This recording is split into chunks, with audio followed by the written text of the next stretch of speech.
Well, the floating dumpster fire known as the LA Clippers were in action last night.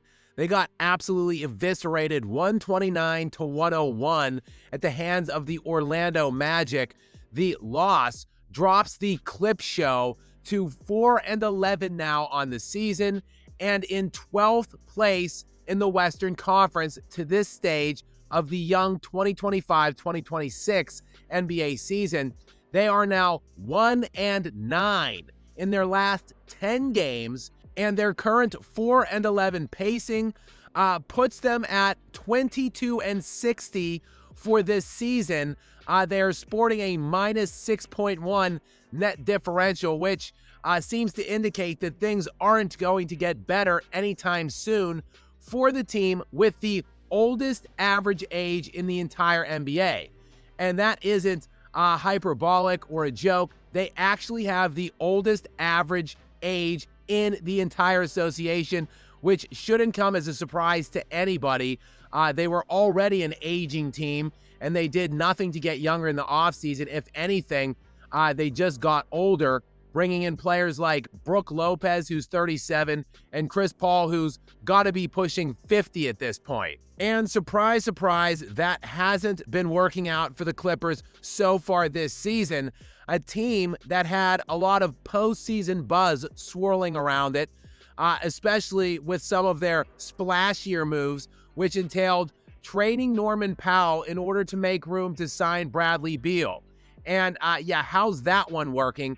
Beal has played in only 7 games, and his season is already over since he had season-ending hip surgery last week. And Norman Powell, meanwhile, has been having a career year for the Miami Heat, who are overproducing what their preseason expectations are. Yes, nothing seems to be working this season for the Clippers, and as I said, many were high on them as a bit of a fringe dark horse contender this year.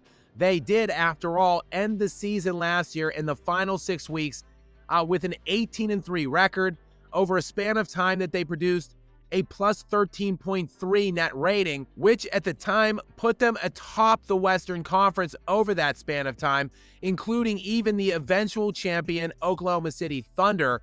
Now, into the playoffs, the Clippers were a first-round exit, but they were also in a very competitive first-round series against the Denver Nuggets, took them to a 7th and deciding game. And then after that, of course, the Denver Nuggets took the Oklahoma City Thunder to a 7th and deciding game in that series. The Clippers look to be oh so close, right there. And then with their offseason acquisitions, many believe that the Clippers got better in the offseason, and yet here we are now, again, 4-11, on pace for a 22-60 record this year. 22-60. Thanks for nothing, Kawhi Leonard.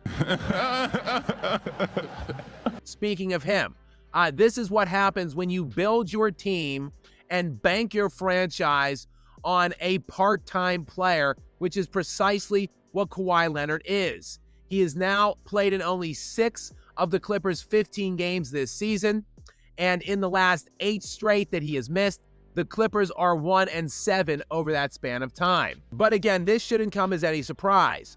Kawhi Leonard was jettisoned from San Antonio because he demanded out due to the fact that the Spurs training staff and doctors never really agreed with his own injury timetables and his own personal doctors.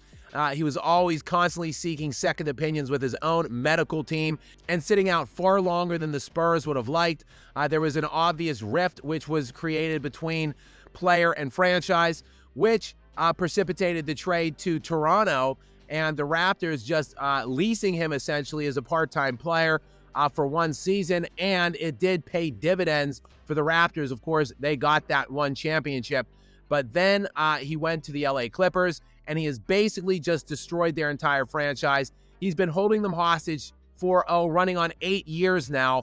Over that span of time, he has played in only 272 of a possible 487 games with the LA Clippers. That is 56% of the time. This guy, this freaking guy, is running it out there literally half of the time. About 50-50 And yet the LA Clippers have now paid Kawhi Leonard, well, I shouldn't say completed this payment, but by the time they complete his current contract, which runs through the 2026 season, they will have paid Kawhi Leonard a total of $378 million, nearly $400 million for 50% of the time playing. And again, this is what happens. Let this serve as your cautionary tale of why not to build around a part-time player in this era of load management, because it tanks and destroys your franchise. And so too are the Clippers, looking absolutely washed as they pace for those 22 wins and more than likely a bottom 4 finish in the Western Conference. And if they can't improve any on those things that I just rattled off, if they can't have a miraculous second half to this season like they closed last year in those final 6 weeks, then the Clippers look as if they might be in line for, I don't know, a top 5 pick possibly in this upcoming draft, in a draft which many people are dubbing as generational, with having 5 elite players. Well, unfortunately for the Clip Show, that pick ain't going to them, because it's going to none other than the Oklahoma City Thunder.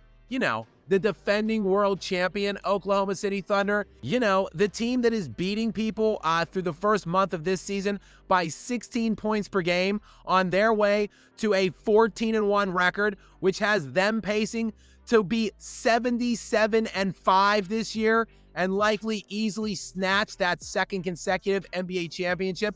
Now they are in line to get the Clippers' first-round pick this year. Oh, and did I leave out that they also have a first-round pick swap with the Clippers next year? Why is that, you might be wondering? Well, if you have forgotten, that is still part of the Paul George trade. Yes, part-time podcaster Paul George, who is now currently destroying another franchise, or trying his damnedest with the Philadelphia 76ers, is impressively still destroying another franchise in the Clippers. Paul George, the gift that keeps on giving. Oh, and as part of that Oklahoma City and LA deal, which sent Paul George to the Clippers, don't forget that Shai Gilgeous-Alexander was also part of that deal. So not only are the Oklahoma City Thunder still netting first-round picks in 2025, 2026, and beyond, thanks to that deal that sent Paul George packing, but the Thunder also received last year's league MVP and presumptive MVP this season in SGA. Could that Paul George deal possibly have been the worst trade in NBA history? Well, it's close, but I wouldn't go that far, because remember that Nico Harrison did trade Luka Doncic to the LA Lakers last year for, I don't know, like a sack of pennies and a couple pieces of bubblegum. I still think that trade was worse, but this one ranks right up there. Well, I guess, again, it depends on through which lens you're looking at it through. Clippers fan and probably the rest of the NBA detest that trade. But if you're the Oklahoma City Thunder or a fan of them, it probably looks like the greatest deal of all time, something that will likely continue to pay dividends as this floating dumpster fire that is the LA Clippers continue to limp on through the 2025-2026 NBA season. Guys, many thanks for joining me, as always. Please, as always, I'm going to ask to like this video, comment on it, hype it up if you can, if you have those points. And guys, most importantly, please click that subscribe button if you are not already subscribed, and turn on notifications to stay up to date with more from me. Until next time, guys.